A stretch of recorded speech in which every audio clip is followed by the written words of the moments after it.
हरियाणा की चुनावी राजनीति से जुड़ी बड़ी खबर आपको बताने आए हैं। बड़ी खबर है उचाना विधानसभा चुनाव परिणाम को लेकर जो घमासान मचा हुआ था उस पर बड़ा अपडेट आया है सुप्रीम कोर्ट से, क्योंकि याचिका पंजाब हरियाणा हाई कोर्ट में पहले से लगाई गई है। यहां से कांग्रेस के हारे हुए उम्मीदवार बृजेंद्र सिंह की तरफ से उन्होंने याचिका लगाई थी। इस पर ऐतराज जताया गया था बीजेपी के जीते हुए उम्मीदवार देवेंद्र चतुर्भुज अत्री की तरफ से। पंजाब हरियाणा हाई कोर्ट ने पहले से उनकी याचिका को खारिज कर दिया था। उसके बाद सुप्रीम कोर्ट पहुंचे थे बीजेपी विधायक देवेंद्र चतुर्भुज अत्री, लेकिन आज यानी 4 फरवरी को सुप्रीम कोर्ट से बड़ा फैसला और तगड़ा झटका कह सकते हैं। कोई राहत उनको सुप्रीम कोर्ट से नहीं मिली है और उनकी याचिका को यहां पर भी खारिज कर दिया गया है। आपको सिलसिलेवार तरीके से ये पूरा मामला समझाते हैं कि आखिर क्यों बार बार ये खबरें आती हैं कि विधानसभा चुनाव का जो परिणाम आया था उचाना सीट पर, उस पर फिर से चुनाव हो सकता है, चुनाव रद्द किया जा सकता है, पिछला चुनाव विधायकी जा सकती है बीजेपी उम्मीदवार की। तो दरअसल मामला यह था कि 2024 विधानसभा चुनाव में उचाना सीट पर जब चुनाव परिणाम आया तो 2 बार आया। पहले में बृजेंद्र सिंह को जीता हुआ दिखाया और फिर खबर आती है कि 32 वोटों से बृजेंद्र सिंह हार गए हैं चुनाव, और यहीं से पूरा का पूरा मामला शुरू होता है। बृजेंद्र सिंह ने चुनाव परिणाम पर आपत्ति जताई थी।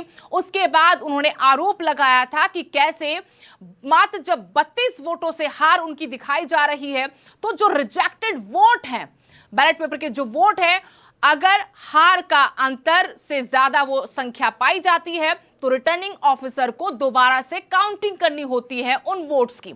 एक तो मामला था ये जो सरल शब्दों में हम आपको समझा पाए हैं। दूसरा ये कि उनकी तरफ से ये भी कहा गया कोर्ट में कि बहुत सारे जो बैलेट पेपर से वोट आए थे वो स्कैन नहीं हुए तो उनको खोला नहीं गया, उनकी गिनती नहीं हुई और उनको ठंडे बस्ते में डाल दिया गया। जबकि होना यह चाहिए कि उन जो बैलेट पेपर से आए थे उनकी पोस्टल बैलेट पेपर से उनकी गिनती दोबारा होनी चाहिए, उनकी सील को तोड़कर उनको खोलकर उनकी काउंटिंग होनी चाहिए, बकायदा इसकी वीडियोग्राफी होनी चाहिए। कुल मिलाकर रिकाउंटिंग आप इसे कह सकते हैं कि रिकाउंटिंग वो इस मामले में चाहते हैं। इसी को चुनौती, इसी याचिका को चुनौती दी थी उचाना विधानसभा सीट से जीते हुए बीजेपी के उम्मीदवार देवेंद्र चतुर्भुज अत्री की तरफ से।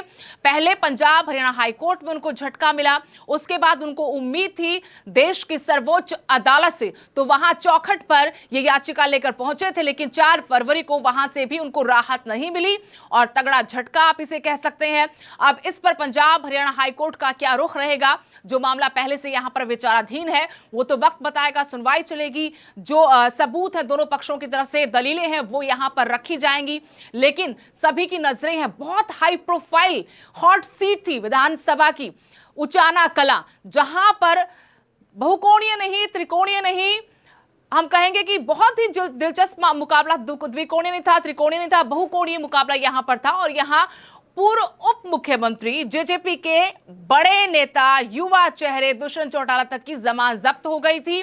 निर्दलीय यहां से जो उम्मीदवार खड़े थे वीरेंद्र घोगड़िया, उन्होंने काफी हद तक इस मुकाबले में बने रहने की कोशिश की, लेकिन उसके बाद जब चुनाव परिणाम आता है तो परिणाम यह बताता है कि 32 वोटों से बीजेपी के उम्मीदवार देवेंद्र चतुर्भुज अत्री यहां से जीत गए हैं। उन्होंने हराया है चौधरी बीरेंद्र सिंह जैसे कद्दावर नेता के बेटे और पूर्व में हिसार से सांसद रहे, बीजेपी के टिकट पर आकर चुनाव लड़ा था, बृजेंद्र सिंह को हरा दिया है 32 वोटों से, बहुत कम मार्जिन से, सबसे छोटी जीत हम कह सकते हैं।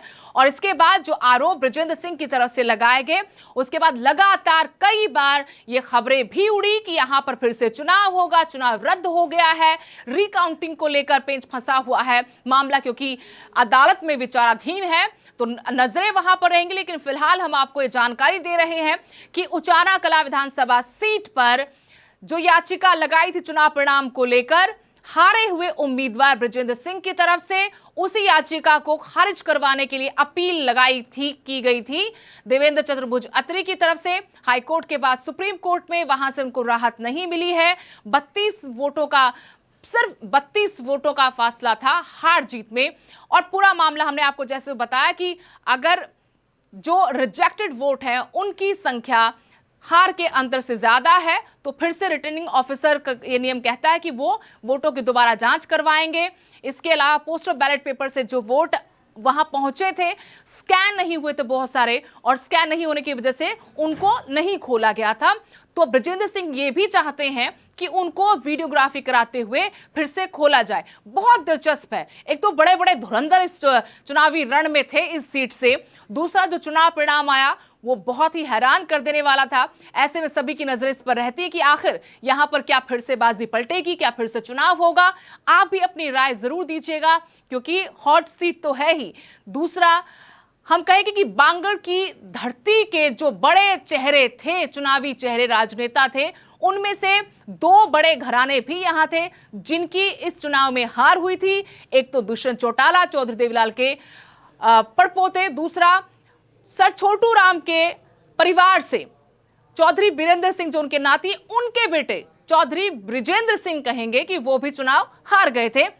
और फिर जो नया नाम जीत कर आया था वो था देवेंद्र चतुर्भुज अत्री का। बीजेपी ने उन पर दांव खेला था, दांव में बीजेपी कामयाब रही, लेकिन चुनाव परिणाम की जो चुनौती थी, जो कोर्ट तक पहुंच गई, उससे मामला कुछ बिगड़ा रह गया। वो जो जीत का स्वाद होता है वो थोड़ा सा किरकिरा हो गया। तो फिलहाल आपको यही अपडेट दे रहे थे कि सुप्रीम कोर्ट से झटका लगा है बीजेपी विधायक देवेंद्र चतुर्भुज अत्री को।